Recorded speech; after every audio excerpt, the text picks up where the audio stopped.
الله الرحمن الرحيم ومن الناس من يشري نفسه ابتغاء مرضات الله والله رؤوف بالعباد يا أيها الذين آمنوا ادخلوا في السلم كافة ولا تتبعوا خطوات الشيطان إنه لكم عدو مبين فإن ضللتم من بعد ما جاءتكم البينات فاعلموا أن الله عزيز حكيم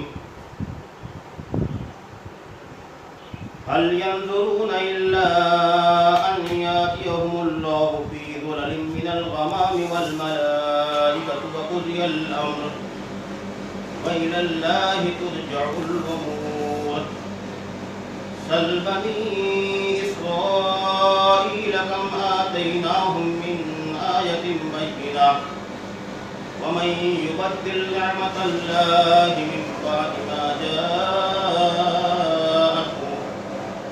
فإن الله شديد العقاب زين للذين كفروا الحياة الدنيا ويسخرون من الذين آمنوا والذين اتقوا فوقهم يوم القيامة والله يرزق من يشاء بغير حساب كان الناس أمة واحدة فبعث الله النبيين مبشرين ومنذرين وأنزل معهم الكتاب بالحق ليحكم بين الناس فيما اختلفوا فيه وما اختلف فيه إلا الذين أوتوه من بعد ما جاءتهم البينات بغيا بينهم فهدى الله الذين آمنوا لما اختلفوا فيه من الحق بإذنه والله يهدي من يشاء إلى صراط مستقيم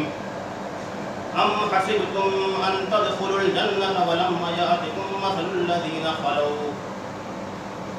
الذين خلوا من قبلكم مستهم البأساء والضراء وزلزلوا حتى يقول الرسول والذين آمنوا معه متى نصر الله ألا إن نصر الله قريب صدق اللہ العلی العظیم۔ شروع کرتا ہوں اللہ کے نام سے جو بڑا مہربان اور رحم فرمانے والا ہے۔ محترم حضرات، سورہ بقرہ کی یہ چند آیتیں میں نے آپ کے سامنے تلاوت کی ہے۔ بڑی معتم بالشان آیات ہیں۔ ضروری بات ہے کہ جو حصہ میں نے آپ کے سامنے پڑھا ہے، جس کی تلاوت کی ہے، ایک ایک لفظ پر اور ایک ایک بات پر، ایک ایک نقطے پر گفتگو کے لیے مناسب یا جتنا وقت چاہیے وہ دستیاب نہیں ہے، لیکن جو اہم بات ہیں، بنیادی باتیں ہیں، وہ آپ کے سامنے پیش کرنے کی کوشش کروں گا۔ محترم حضرات و خواتین، بطور یاد دہانی یہ بات پھر اپنے پیش نظر رکھنی چاہیے اور اس کو تازہ کرتے رہنا چاہیے۔ یہ قرآن مجید اللہ کا قانون، اللہ کا دیا ہوا دستور ہے۔ اس قرآن مجید سے پہلے دنیا میں جتنی بھی کتابیں آئیں، جتنی بھی شریعتیں آئیں، جتنے بھی مذہب آئے، اب سب منسوخ ہو چکے ہیں، ان کا وقت ختم ہو چکا ہے، آؤٹ آف ڈیٹ ہو چکے ہیں، اور اللہ کے نزدیک صرف اور صرف اب جو قابل قبول ہے وہ قرآن کا قانون ہے، اسلام کا دیا ہوا طریقہ ہے، اسلامی شریعت ہے۔ دنیا کا ہر انسان، چاہے وہ کسی بھی خطے میں رہتا ہو، کسی بھی گوشے میں رہتا ہو، اگر وہ دنیا میں اور آخرت میں نجات چاہتا ہے، مکتی چاہتا ہے، شانتی کو استھاپنا چاہتا ہے، تو اس کے لیے صرف ایک ہی راستہ ہے، اور وہ ہے قرآن کا دیا ہوا راستہ، اس کے سوا کوئی دوسرا راستہ قابل قبول نہیں ہو سکتا۔ یہ صرف چیلنج نہیں ہے بلکہ ایک حقیقت ہے۔ اس کا مطلب یہ نہیں ہوا کہ اس سے پہلے کی جو شریعتیں تھیں، یہ جو قانون تھا وہ غلط تھا، یہ بات نہیں ہے، بلکہ اب وہ آؤٹ آف ڈیٹ ہو چکی ہے۔ مثال کے طور پر اس ملک کا ایک قانون ہے، ایک دستور ہے، ایک ایڈیشن 1947 میں چھپا تھا، اور اس کے بعد پھر اس میں بہت سے امینڈمنٹ ہوتے ہوتے اب جو دستور جو سنویدھان ہمارے سامنے آج کی ڈیٹ میں ہے 2020 میں، ہم اس کے پابند ہیں۔ کوئی شخص یہ کہے کہ نہیں 1947 کا قانون یہ ہے اور ہم اس کے پابند ہیں، تو وہ بات نہیں چلے گی۔ جو اتھینٹک ہوگا وہ یہ ہے کہ وہ 2020 کا جو ایڈیشن ہے لیٹسٹ، ہم اس کے پابند ہیں۔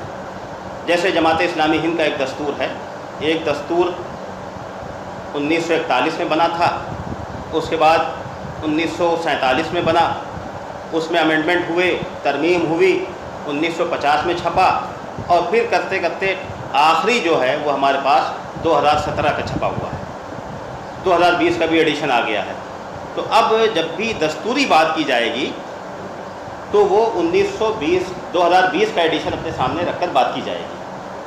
ٹھیک اسی طرح سے تمام انسانوں کے لیے اللہ کا جو بھی قانون آتا رہا ہے، جب سے انسان اس دنیا پہ آیا ہے تب سے اللہ اپنی شریعت، اپنا قانون بھیجتا رہا ہے، کتابیں بھیجتی رہی ہیں، اپنے رسولوں کو بھیجتا رہا ہے، لیکن سب سے آخر میں یہ قرآن مجید آیا ہے۔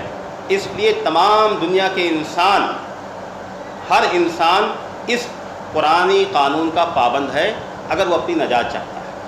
اب اگر کوئی شخص کہے کہ نہیں ہم تو اپنے دھرم پہ، اپنے راستے پہ ڈٹے رہیں گے، تو اللہ کے نزدیک وہ قابل قبول نہیں ہے۔ میں نے آپ کے سامنے جو باتیں پیش کی ہیں، قرآن صاف صاف یہ بتا رہا ہے، ایک لفظ پہ غور کرنے کی ضرورت ہے، اور خاص طور سے تحریک اسلامی، جماعت اسلامی سے وابستہ افراد یا عام مسلمان یا عام انسان، ہر ایک کو کم از کم یہ سوچ کر کے کہ یہ اللہ کا قانون ہے، اللہ کا دیا ہوا، وہ اللہ جس نے ساری کائنات کو پیدا کیا ہے، سارے انسانوں کو بنایا ہے، سارے انسانوں کی تخلیق کی ہے، اس کا دیا ہوا قانون ہے۔ تو کم سے کم یہ سوچ کر کے کہ بھئی دیکھیں تو صحیح اس میں کیا ہے، ہم سے کیا مطالبہ کیا جا رہا ہے، ہم سے کیا بات کہی جا رہی ہے، ہم کو کن چیزوں کا پابند بنایا جا رہا ہے۔ کم سے کم اپنے علم کے لیے ایک بار پڑھنا چاہیے۔ یہ تو بڑی لاجک والی بات ہے، عقل میں آنے والی بات ہے کہ ایک ایسا عظیم الشان مذہب ہے، دین ہے، اسلام ہے، دنیا میں اس کے کروڑ فالوورز ہیں، تو ہر پڑھے لکھے فرد کی، ہر شخص کی یہ ذمہ داری ہے، قرآن کو وہ مانے یا نہ مانے، وہ اس کی آزادی ہے، لا اکراہ فی الدین، ماننے اور نہ ماننے کی آزادی ہے، لیکن کم سے کم ایک بار پڑھنا اور سمجھنا تو چاہیے، ایک بار اس کو غور تو کرنا چاہیے۔ تو جہاں مسلمانوں کی یہ ذمہ داری ہے کہ اس کتاب کو تمام انسانوں تک پہنچائیں، وہیں تمام انسانوں کی، غیر مسلموں کی جو اسلام پر یقین نہیں رکھتے ہیں، ان کی بھی یہ ذمہ داری بنتی ہے کہ کم سے کم قرآن کو پڑھ کے دیکھیں تو صحیح کہ آخر اس میں ہے کیا۔ یہ تو کوئی بات نہیں ہوئی کیا آپ بالکل بے نیاز رہیں کہ ہم سے کیا مطلب۔ تو ذمہ دارانہ زندگی یہ ہوتی ہے کہ ہم ایک ایک چیز کا نوٹس لیں، پڑھیں، سمجھیں، اور خاص طور سے جو انٹلیکچوئلس ہیں، جو اس ملک کو چلا رہے ہیں، جو اس ملک کے کرتا دھرتا ہیں، ان کی یہ ڈیوٹی بنتی ہے، ان کی یہ ذمہ داری بنتی ہے کہ وہ قانون اگر بنا رہے ہیں، قانون کا نفاذ کر رہے ہیں، تو وہ قرآن کو بھی تو دیکھیں کہ قرآن کا قانون کیا ہے۔ تو میری یہ اپیل ہے اس ملک کے تمام باشندوں سے، اس ملک کے ایک ایک انسان سے، وزیر اعظم سے، صدر جمہوریہ سے، ہر شخص سے ہماری یہ اپیل ہے کہ آپ قرآن کا جائزہ لیں، یہ مان کے چلیے کہ ہو سکتا ہے کہ اس میں ہماری سماج کے لیے کچھ بہتر چیزیں مل جائیں، ہم یہ نہیں کہتے کہ آپ اس کو لازماً آپ مان لیں، لیکن آپ ایک بار غور تو کیجئے۔ یہ ہماری آپ سے اپیل ہے۔ دیکھیے میں نے جو آیت آپ کے سامنے پڑھی ہے، اس میں فرمایا جا رہا ہے وَمِنَ النَّاسِ مَن يَشْرِي نَفْسَهُ ابْتِغَاءَ مَرْضَاتِ اللَّهِ وَاللَّهُ رَءُوفٌ بِالْعِبَادِ۔ انسانوں میں، لوگوں میں کچھ ایسے لوگ ہیں جنہوں نے اپنی جان کا سودا کر لیا ہے، کس چیز کے بدلے؟ اپنی جان کا سودا کر لیا ہے اللہ کی رضا حاصل کرنے کے لیے، اللہ کی خوشنودی حاصل کرنے کے لیے اپنی جان کا سودا کر لیا ہے۔ اس میں ایک نکتہ ہے، آپ غور کیجیے، سوچیے، خیر کے سوچیے۔ میں نے اس سے پہلے درس قرآن کے دوران یہ بات کہی تھی کہ قرآن کے کسی لفظ کو سمجھنا ہو، جیسے تقویٰ کی بات آئی تھی، تقویٰ کو سمجھنا ہو تو قرآن میں جہاں جہاں بھی تقویٰ کے الفاظ یا اس سے نکلے ہوئے الفاظ آئے ہیں اس کو آپ جمع کیجئے، اس کو پڑھیے، اس کو سمجھیے، اس پہ غور کیجئے تو آپ کو بات کلیئر ہو جائے گی۔ اسی طرح سے ایک لفظ یہاں پر آیا وَمَن یشری نفسہ، اب یشری اس سے نکلے ہوئے جو الفاظ ہیں، یشتری، یشترون، اشترا، اس طرح کے جو الفاظ ہیں قرآن میں تقریباً 25 مرتبہ آئے ہیں۔ سورہ لقمان میں ہے، سورہ بقرہ میں ہے، سورہ آل عمران میں ہے اور دیگر جگہوں پر ہے۔ اب آپ اگر ان تمام آیتوں کو اپنے سامنے رکھیں تو اس لفظ کا جو معنی ہے وہ کلیئر ہو جائے گا، وہ واضح ہو جائے گا۔ آپ جب دیکھیں گے تو آپ کو یہ پتہ چلے گا کہ قرآن کے نقطۂ نظر سے انسانوں کے سامنے دو راستے ہیں، دو زاویہ ہے، نقطۂ نظر ہیں، زندگی کے دو طریقے آتے ہیں۔ ایک تو طریقہ یہ ہے کہ خدا پرستی کا، اللہ کی اطاعت کا، اللہ کی فرما برداری کا، یہ نقطۂ نظر یا یہ آئیڈیالوجی کہ ہم ہر حال میں اللہ کی اطاعت کریں گے اور اس کے احکام کو مانیں گے، ایک راستہ یہ آتا ہے۔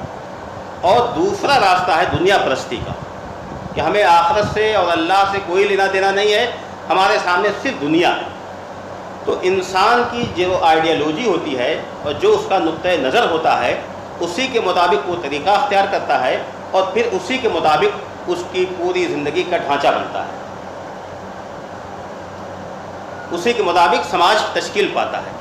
جیسا اس کا نقطۂ نظر ہوگا، جیسی اس کی فکر ہوگی، جو اس کی سوچ ہوگی، اسی کے مطابق اس کا عمل ہوگا اور اسی عمل کے مطابق اس کا سماج، اس کا گھر اور خاندان اور پوری سوسائٹی اور پورا اسٹیٹ بنے گا۔ اگر انسان کے سامنے اللہ کا تصور ہے کہ اللہ نے ہمیں پیدا کیا ہے، اس نے ہمیں پوری زندگی گزارنے کا راستہ بتایا ہے، ہدایت دی ہے، گائیڈ لائن دی ہے، تم کو یہ کام کرنا ہے اور یہ کام نہیں کرنا ہے، تمہاری مرضی کا اس میں کوئی دخل نہیں ہے، تم پابند ہو، تو ضروری بات ہے کہ اسی کے مطابق انسان کا عمل ہوگا، اسی کے مطابق اس کی زندگی کے تمام حرکات اور سکنات ہوں گے، اسی کے مطابق اس کی سوچ ہوگی، اس کی فکر ہوگی، اس کا ایک ایک کام ہوگا اور پھر اسی کے مطابق پورا سماج بنے گا۔ وہ اسی فکر کے نتیجے میں اپنی شکل و صورت، اپنا لباس، اپنا کھانا پینا، اپنا اٹھنا بیٹھنا، اپنے گھر کا انداز، سب کچھ اسی کے مطابق بنائے گا۔ اور دوسرا نقطۂ نظر دنیا پرستی کا اگر غالب ہے کہ نہیں، اس کے سامنے صرف دنیا ہے، 50-60 سال کی زندگی بس اسی میں کھا لو پی لو، اپنی دنیا عیش و عشرت سے زندگی گزار لو بس، اور اس کے سوا کچھ نہیں سوچنا ہے، تو ضروری بات ہے کہ پھر اس سوچ کے نتیجے میں انسان کا عمل تبدیل ہو جائے گا۔ اور جب انسان کا عمل تبدیل ہوگا، دنیا پرستی کی سوچ پر مبنی ہوگا، تو اسی کے مطابق اس کا ایک ایک لمحہ گزرے گا، اس کی سوچ، اس کی فکر، اس کا عمل، اس کا رکھ رکھاؤ، سب کچھ صرف دنیا کے پیچھے ہوگا۔ تو قرآن یہ دیکھیے دو طرح کے تقسیم کرتا ہے۔ یہاں پہ فرمایا وَمِنَ النَّاسِ مَن يَشْرِي نَفْسَهُ ابْتِغَاءَ مَرْضَاتِ اللَّهِ، یہ سورہ بقرہ میں کہا جا رہا ہے کہ لوگوں میں سے کچھ لوگ ایسے ہیں جو اللہ کی مرضی، اس کی خوشنودی حاصل کرنے کے لیے کہ میرا رب مجھ سے راضی ہو جائے، بس یہ چیز حاصل کرنے کے لیے وہ اپنا سب کچھ قربان کر دیتے ہیں، سب کچھ فروخت کر دیتے ہیں۔ ضروری بات ہے کہ انسان کس چیز کو فروخت کرتا ہے اور کس چیز کے عوض میں فروخت کرتا ہے۔ میرے سامنے یہ موبائل ہے اور بہت اہم ہے، ہو سکتا ہے بہت اہم ہے، لیکن اس سے زیادہ اہم یہ ہے کہ مجھے کچھ روپے ملنے چاہیے تو میں اس کے اہم ہونے کے باوجود اس کو فروخت کر رہا ہوں، اس لیے کہ اس سے زیادہ اہم چیز ہم کو پیسہ چاہیے۔ تو انسان کی جان بہت پیاری ہے، بہت قیمتی ہے، ٹھیک ہے، بڑی محبت کرتا ہے، لیکن اس سے زیادہ قیمتی یہ ہے کہ ہمیں اللہ کی رضا چاہیے۔ اس لیے میں اپنی جان قربان کرنے کے لیے تیار ہوں، اپنی جان دینے کے لیے تیار ہوں۔ جب یہ فکر، یہ سوچ پیدا ہوتی ہے تو صحابہ کرام رضوان اللہ تعالیٰ علیہم اجمعین کا وہ عمل سامنے آتا ہے کہ حضرت خباب ہے، حضرت سمیہ رضی اللہ تعالیٰ عنہا ہے، حضرت بلال ہیں، حضرت عمار ہیں، اور پورے مکے کی زندگی کا آپ ایک ایک کا جائزہ لیجئے کہ آخر وہ کون سا نقطہ ہے، کون سی فکر ہے، وہ کون سی آئیڈیالوجی ہے جو انسان کو، جو حضرت بلال کو اس بات پر آمادہ کر رہی ہے کہ وہ کوڑے بھی کھا رہے ہیں، پتھر بھی کھا رہے ہیں، آگ میں دہکائے بھی جا رہے ہیں، لیکن اس کے باوجود وہ کسی اور آئیڈیالوجی کو ماننے کے لیے تیار نہیں۔ وہ صرف یہ کہہ رہے ہیں کہ اللہ واحد، اللہ ایک۔ اس کا مطلب یہ ہوا کہ توحید اور اللہ کی قانون کی حکمرانی اور اسلامی نظام کے غلبے کی جو کا جذبہ اور جو فکر ہے، اس کے سامنے، انسان کے سامنے کوئی بھی تکلیف ہو، بڑی سے بڑی آزمائش ہو، مصیبت، سب ہلکی، اس کی کوئی حیثیت نہیں ہے۔ تو ہمیں سوچنا چاہیے کہ ہماری کیا آئیڈیالوجی ہے اور اس کی کیا اہمیت ہے، اس کے لیے ہم کیا کوشش کر رہے ہیں۔ ہم اپنی زندگی میں صرف زبان سے کہہ رہے ہیں کہ ہم تحریک اسلامی کے علمبردار ہیں، ہم اسلام کا غلبہ چاہتے ہیں، ہم دین اسلام کو غالب کرنا چاہتے ہیں، یا یہ دعویٰ کر رہے ہیں کہ نہیں، یہی اسلامی راستہ اور قرآن کا راستہ تمام انسانوں کی نجات کے لیے ایک واحد راستہ ہے۔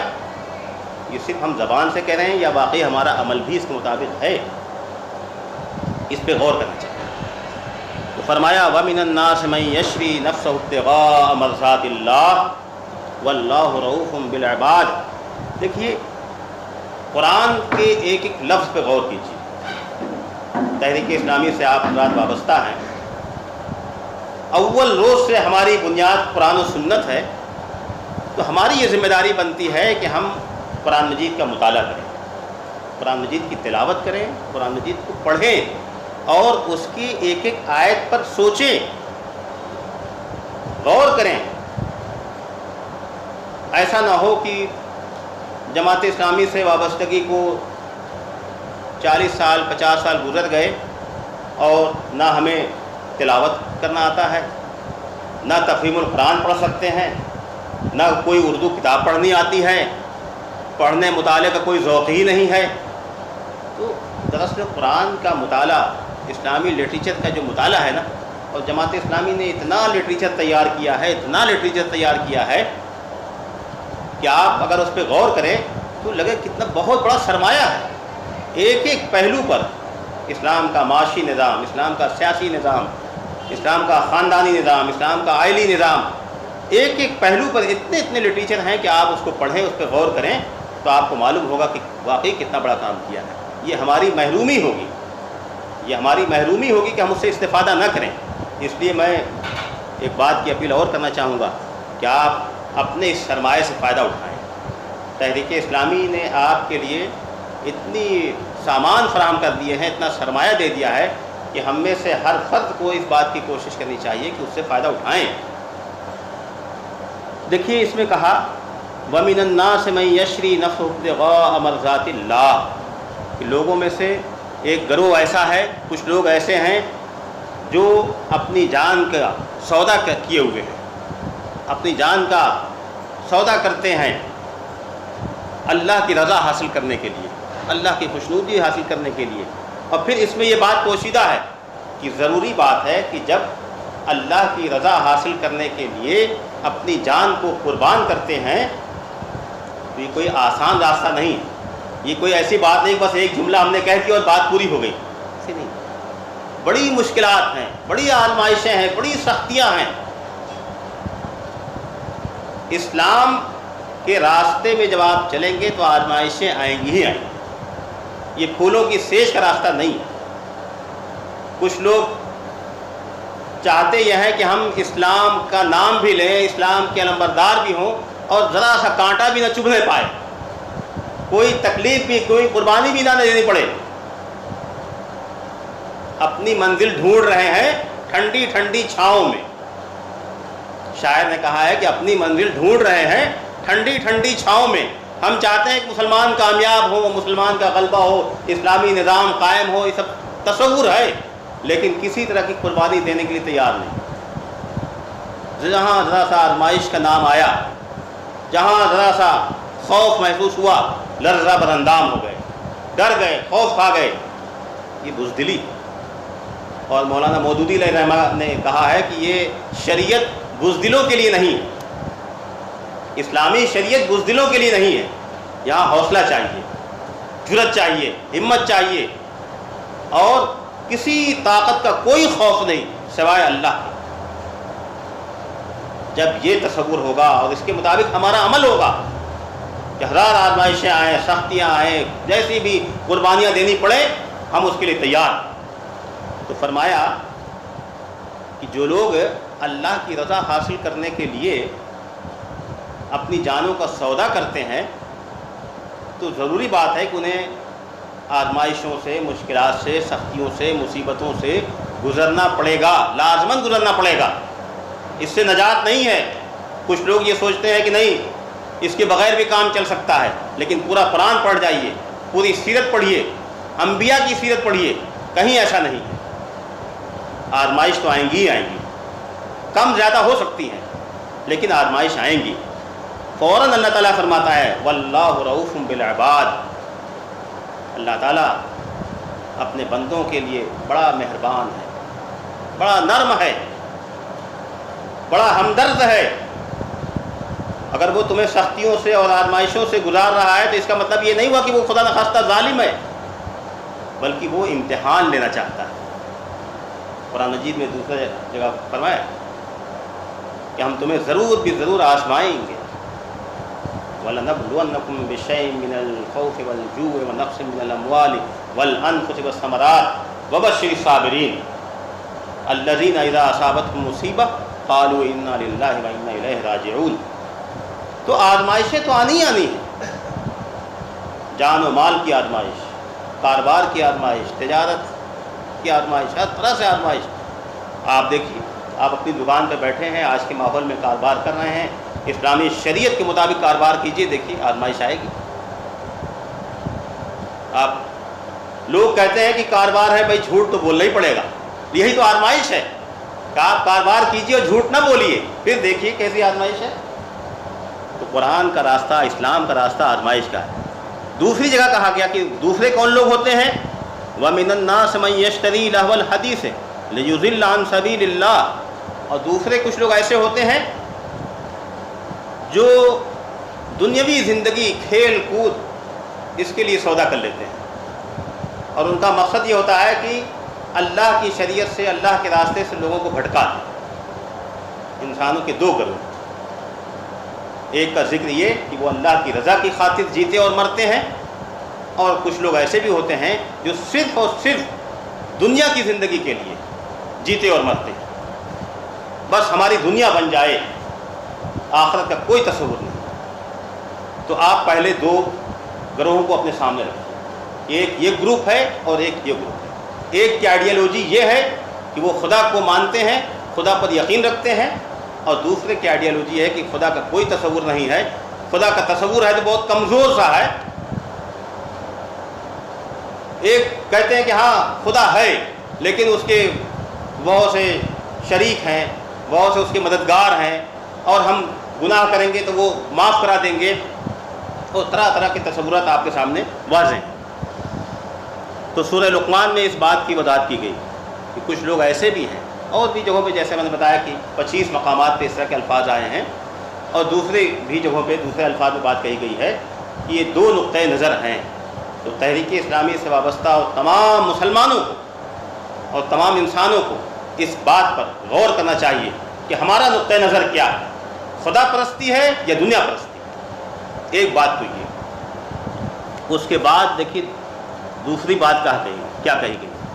ایک بات تو یہ واضح کر دی گئی کہ دو طرح کے لوگ ہیں. اب آپ فیصلہ کیجئے کہ آپ کس گروپ میں ہیں، آپ کا نقطۂ نظر کیا ہے. پہلی چیز. اب اس کے بعد مطالبہ کیا ہے؟ اگر آپ یہ فیصلہ کرتے ہیں کہ ہمارا راستہ خدا پرستی کا راستہ ہے، اللہ پر یقین اور ایمان کا راستہ ہے، تو اب آپ سے مطالبہ کیا جا رہا ہے. اب آپ سے بات کہی جا رہی ہے، یا ایھا الذین آمنوا ادخلوا فی السلم کافہ ولا تتبعوا خطوات الشیطان انہ لکم عدو مبین. کتنی کلیئر کٹ بات ہے، کوئی ایش پیش نہیں ہے، کوئی مشکل بات نہیں ہے. بات کہی جا رہی ہے کہ اے مومنوں، اے خدا کے پرستاروں، اے خدا پر اللہ پر یقین رکھنے والوں، مکمل طور پر اسلام میں داخل ہو جاؤ. تمام کے تمام لوگ. ایک ایک لفظ پہ غور کیجیے. پہلی بات تو یہاں کہی گئی کہ یا ایھا الذین آمنو، اے لوگوں جو ایمان لائے ہو، اے ایمان والو، اے خدا پر یقین رکھنے والو، اے مسلمانوں، اے جماعت اسلامی سے وابستہ افراد لوگوں، آپ غور کیجیے، آپ سوچئے کہ ہم نے کون سا راستہ اختیار کیا ہے. شعور کے ساتھ راستہ اختیار کیا ہے کہ ہم خدا کے بندے بن کر رہیں گے، ہم اللہ کے مطیع و فرما بردار ہو کر اپنی زندگی گزاریں گے. یہ راستہ آپ نے اختیار کیا ہے. تو پھر بات کہی جا رہی ہے ادخلوا فی السلم کافہ، اسلام میں مکمل طور پر داخل ہو جاؤ. یہاں پہ اسلام کا لفظ نہیں ہے، السلم کہا گیا ہے. اسلام کا روٹ ورڈ ہے یہ، اسی سے اسلام بنا ہے. آپ پھر وہی بات کہوں گا کہ اگر اسلام کو اور سلم کو اور اس کے مفہوم کو سمجھنا ہے تو قرآن میں جہاں جہاں یہ الفاظ آئے ہیں اسلام کے، یسلمون، تسلمون، اسلموا، اس تک جتنے الفاظ آئے ہیں سب کو جمع کیجیے. 80 سے زائد بار ہیں. سب آیتوں کو جمع کر لیجئے اور اس کے بعد اس کی انڈیکس موجود ہے. میں نے اس سے پہلے بھی کہا تھا کہ آپ اہل علم ہیں، آپ پڑھے لکھے ہیں، رات دن مطالعہ کرتے ہیں، تو آپ کے پاس قرآن کا انڈیکس ہونا چاہیے. آپ اس سے استفادہ کیجیے. ایک لفظ اگر قرآن میں آیا ہے تو وہ اس جیسا لفظ قرآن میں کہاں کہاں استعمال ہوا. آپ 25 سال سے صرف درس سن رہے ہیں، تقریریں سن رہے ہیں، لیکن خود آپ قرآن پر غور نہیں کر رہے ہیں، تو نتیجہ یہ ہوا کہ جہاں آپ پہلے دن تھے وہی آج پکڑے. جماعت اسلامی مسلسل مطالبہ کر رہی ہے کہ آپ مطالعہ کرو، آپ تلاوت کرو، آپ قرآن اسلامی لٹریچر کا مطالعہ کرو، اپنا کچھ وقت لگاؤ. کیوں؟ تاکہ آپ کے اندر بھی وہ صلاحیت پیدا ہو. ضمنی بات آ جاتی ہے کہ آج درس قرآن دینے کے لیے لوگ تلاش کرتے ہیں کہ بھئی کوئی مولانا کو پکڑ کر لاؤ، فلاں کو لاؤ. ارے بھئی جماعت اسلامی سے وابستہ ہر فرد کو درس قرآن دینے کا اہل ہونا چاہیے. اس لیے کہ رات دن اس کا کام ہی یہی ہے کہ وہ اس کو پڑھے، اس پر غور کرے، اس پہ سوچے اور پھر اس کو لوگوں کے سامنے بیان کرے. تو کسی کی محتاجی کیا ہے؟ ہر شخص اس کی تیاری کرنی چاہیے. اور بہت سے ایسے افراد ہیں ہمارے لکھنؤ میں، ایسے افراد ہمارے سامنے ہیں کہ شروع میں ان کی صلاحیت بہت کم تھی، لیکن آج ماشاءاللہ وہ درس دے رہے ہیں اور ان کی علمی لیاقت میں اضافہ ہوا ہے. تو جب آپ بھی کوشش کریں گے، آپ بھی اس پر توجہ دیں گے تو آپ کے علم میں بھی اضافہ ہوگا، آپ کے اندر بھی وہ اہلیت پیدا ہوگی. تو فرمایا یا ایھا الذین آمنوا ادخلوا فی السلم کافہ. دو لفظ ہیں. ایک تو یہ کہ اسلام میں مکمل طور پر داخل ہو جاؤ. آدھا تیتر آدھا بٹیر یہ نہیں چلے گا. اپنی مرضی کا اسلام نہیں چلے گا. جتنا من چاہا اتنا ہم نے عمل کر لیا. اسلام کیا ہے؟ یعنی اللہ کی اطاعت، اللہ کی فرما برداری، بندگی، مکمل طور پر اللہ کی غلامی، اللہ اس کے رسول کے احکام کی اطاعت، یہی سلم ہے. تو قرآن یہ کہہ رہا ہے کہ اللہ کی بندگی اور اس کی اطاعت کی راہ مکمل طور پہ داخل ہو جاؤ. اس کے بعد دوسرا لفظ فرمایا کہ کافہ، یعنی اجتماعی طور پر تمام کے تمام لوگ مل کر کے. یہ نہیں کہ کچھ لوگ مسلمان ہیں ان کا انداز کچھ اور ہے، کچھ مسلمان ہیں ان کا انداز کچھ اور ہے، یہ نہیں، بلکہ اسلام یہ مطالبہ کر رہا ہے کہ پوری دنیا کے مسلمانوں کا ایک ہی انداز، ایک ہی فکر، ایک ہی سوچ، ایک ہی تہذیب یہ ہونی چاہیے. تو یہ بات ہے کہ اسلام ایک بنیاد فراہم کرتا ہے. توحید ہے، رسالت ہے، آخرت ہے، فرشتوں پر ایمان، کتابوں پر ایمان. جب پوری دنیا کے مسلمان انہی بنیادوں کو مانتے ہیں تو ضروری بات ہے کہ ان کی سوچ بھی ایک ہوگی، ان کا عمل بھی ایک ہوگا. رسول اللہ صلی اللہ علیہ وسلم کی اطاعت کرنے والے ہم لوگ ہیں، تو ہم چاہے ہندوستان میں ہوں اور چاہے انگلستان میں ہوں اور چاہے دنیا کے کسی گوشے میں ہوں، ہم رسول کی اطاعت کریں گے. ہمارا وہی انداز ہوگا، ہمارا وہی راستہ ہوگا، ہمارا وہی طریقہ ہوگا. جب ہم نے اسلام کو چھوڑ دیا اور ہمارا جذبہ کمزور ہو گیا، یا اسلام کو ہم نے مختلف خانوں میں بانٹ لیا اپنی مرضی کے مطابق، تو پھر ہمارا سماج بھی تقسیم ہو گیا. طرح طرح کے مسلمان ہیں، یہ انگلستانی ہیں، یہ کہاں کے ہیں، اور ملیشیا کے ہیں، فلاں کے ہیں، فلاں کے ہیں، اور ہر ایک کا انداز الگ ہے، اس لیے کہ ہم نے اپنی مرضی سے اس کو بانٹ لیا. اگر ہم قرآن کی شریعت پر عمل کر رہے ہوتے تو یہ تفریق اور یہ فرق نظر نہ آتا. تو فی السلم کافہ، اسلام میں داخل ہو جاؤ اور اجتماعیت کے ساتھ کافہ. قرآن میں یہ 5 جگہوں پہ یہ لفظ آیا ہے، آپ اس پہ غور کریں گے تو آپ کو معلوم ہوگا کہ کافہ کا لفظ جو ہے، جیسے ایک بہت مشہور آیت ہے، وما ارسلناک الا کافۃ للناس بشیرا ونذیرا، تمام انسانوں کے لیے ہم نے رحمت بنا کر بھیجا ہے، مبشر اور منذر بنا کے بھیجا ہے. اللہ کے رسول صلی اللہ علیہ وسلم نے بات کہی جا رہی ہے، وما ارسلناک الا کافۃ بشیرا ونذیرا. یہ کیا چیز ہے؟ وما ارسلناک الا کافۃ للناس بشیرا ونذیرا، تمام انسانوں کے لیے، تمام کا لفظ اس میں، جس کو انگریزی میں کہتے ہیں آل ٹو آل، تمام لوگوں کے لیے. یہاں پہ جو بات کہی جا رہی ہے کہ اے مسلمانوں، تم تمام کے تمام سب لوگ مل کر کے اسلام میں داخل ہو جاؤ. اس میں یہ بات بھی پوشیدہ ہے کہ جب سب لوگ مل کر کے اسلام میں داخل ہوں گے تو اس کا اثر الگ ہوگا، اس کا امپیکٹ الگ پڑے گا، تب تمہاری طاقت محسوس کی جائے گی. اور اگر منتشر رہو گے، کوئی راستہ اپنائے ہوئے، کوئی راستہ اختیار کیے ہوئے ہے اور مختلف خانوں میں بٹے ہوئے ہیں، تو پھر طاقتیں کمزور ہو جائیں گی، قوت آپ کی کمزور ہو جائے گی. تو فرمایا اب یہاں پہ سمجھنے کی ضرورت ہے کہ اسلام کیا ہے. قرآن مجید کی آیات کا احاطہ کیجئے تو یوں تو یہ کہا جا سکتا ہے کہ زندگی کا ایک ایک عمل اللہ اور اس کے رسول کی مرضی کے مطابق ہو. لیکن آپ قرآن کا جب آپ اس کو الفاظ کا جامع پہنائیں گے تو آپ چند لفظوں میں سمجھ سکتے ہیں کہ دیکھیے، جیسے عقائد و ایمانیات، آپ کے فنڈامنٹلز، آپ کا فیتھ کیا، ایک پوری بنیاد فراہم کرتا ہے قرآن مجید کہ آپ کے عقائد کیا ہوں. سب سے پہلی چیز توحید، پھر آپ اس توحید کا تصور، پھر رسالت، پھر آخرت، پھر کتابوں اور فرشتوں پر ایمان. یہ تمام بنیادیں ہیں. ایک بات تو یہ آپ کا عقیدہ کیسا ہونا چاہیے. دوسری بات یہ کہ آپ کی عبادات میں نمازوں کا اہتمام، نمازوں کے احکام، نمازوں کے شرائط، وہ ساری چیزیں اس میں، نماز، روزہ، حج، زکوٰۃ، جہاد، یہ ساری چیزیں عبادات میں. قرآن کی ایک ایک آیت کو پڑھیے تو معلوم یہ ہوتا ہے کہ یہ تمام چیزیں عبادات میں ہیں، اور اس کی تمام تفصیلات موجود ہیں قرآن میں بھی اور پھر اللہ کے رسول صلی اللہ علیہ وسلم کی احادیث میں بھی.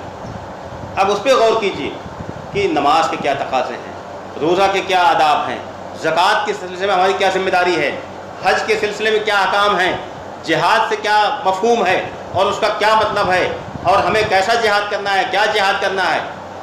یہ تمام چیزیں جو ہیں عبادات میں. اس کے بعد معاملات، لین دین، کسی کو قرض دینا ہے، کسی سے لینا ہے، حقوق ہیں رشتہ داروں کے، والدین کے، بیوی بچوں کے، پوری ایک تفصیل اس کی موجود ہے. ایک ایک نقطے پر اس کی تفصیلات موجود ہیں. آپ کی اور ہماری یہ ذمہ داری ہے کہ ہم اس کو پڑھیں کہ اسلام ہے کیا. المیہ یہ ہے کہ ہم پیدا تو ہوئے مسلم گھر میں، ہم دعویٰ تو کر رہے ہیں اسلام کی شریعت کی پابندی کا، لیکن ہمارا معاملہ کیا ہے کہ ہم ویسٹرن کلچر کی پابندی کر رہے ہیں، ہم فلاں آئیڈیالوجی کو مان رہے ہیں، ہم ہندوستانی سماج میں رہ رہے ہیں تو یہاں سے متاثر ہیں۔ اس لیے ہماری اور آپ کی ذمہ داری ہے کہ ہم اسلام کو سمجھیں، اسلام کے ایک ایک نقطے کو سمجھیں، اور خاص طور سے ہمارے جو مسلمانوں میں پڑھے لکھے لوگ ہیں، انجینئرس ہیں، ڈاکٹرس ہیں، ایڈوکیٹس ہیں، یہ کوئی زندگی نہیں ہوئی کہ آپ وکیل ہیں تو آپ پڑھے لکھے بھی اپنے آپ کو کہہ رہے ہیں، مسلمان بھی کہہ رہے ہیں، اور اسلامی شریعت کا ایک حکم آپ کو نہیں معلوم۔ آپ پڑھے لکھے ہیں تو آپ کو ایک ایک نقطہ معلوم ہونا چاہیے، معلوم کرنا چاہیے۔ آپ کی یہ ذمہ داری ہے کہ آپ عام لوگوں کو بتائیں کہ اسلامی شریعت کا یہ حکم۔ تو میں کیونکہ وقت کم ہے، میں اسی بات پہ زور دینا چاہ رہا تھا آج کے اس درس میں کہ اے مسلمانوں، مکمل طور پہ اپنی زندگی کو تبدیل کرو۔ تمہارے تمام معاملات، حتیٰ کہ تمہارا رہن سہن، کھانا پینا، کپڑا لباس، بات چیت، سب کچھ اس کی نقل کیجئے۔ جیسے آج لوگ فیشن میں نقل کرتے ہیں کہ ایسا ماڈل چل رہا ہے، ایسا کپڑا چل رہا ہے، ویسا کپڑا چل رہا ہے، اور یہ کھانے کا یہ انداز ہے۔